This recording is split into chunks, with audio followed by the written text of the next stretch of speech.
Hi, welcome back to today's morning report on Monday the 14th of December with me, Rich Paramarket and Asta Hand Tech Markets. Just moving on to dollar yen now. We're still seeing the yen strengthening and dollar yen being dragged lower amid this safe haven drive across the markets. Two fairly sizable bearish candles on this chart in the last three sessions, or at least three completed sessions. That big one on Wednesday was the significant change in sentiment, and then subsequently followed up by a big bearish engulfing pattern on Friday.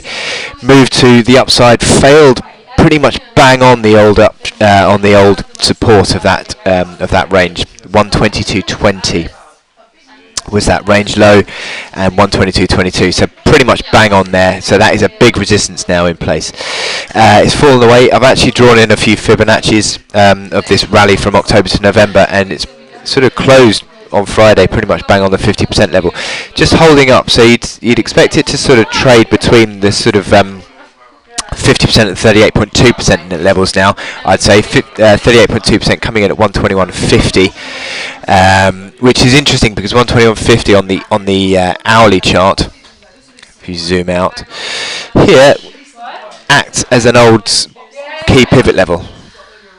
121.50, and you can see also that I've drawn in here this sort of downtrend channel that we've got going on here as well. So that trend channel comes in around about at the moment 121.70. So a little bit of upside room possibly for this current rebound that we've got.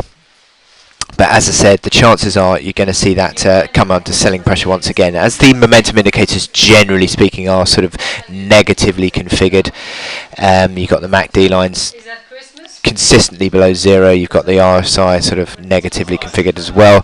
Stochastics are already fallen over, so maybe this little rally that we've got going on is already coming under a bit of selling pressure as it's sort of come back towards that arguably near-term pivot level around about that 121.20. So it looks like it's probably going to come back and retest the lows 120.57 if this sort of negativity continues, and then underneath that you've got the next key fib level at 61.8%, which is 120.19, which is again coinciding with all these lows from late October, early November.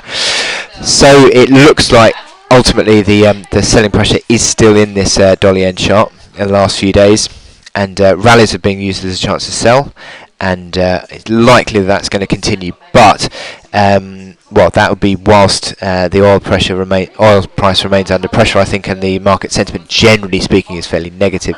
Obviously, the Fed is the big caveat to this chart, but certainly at the moment we're seeing this little rebound. But I don't think this little rebound is going to last too much longer. So I wish you good luck in your trading today, and I'll speak to you later. Thank you.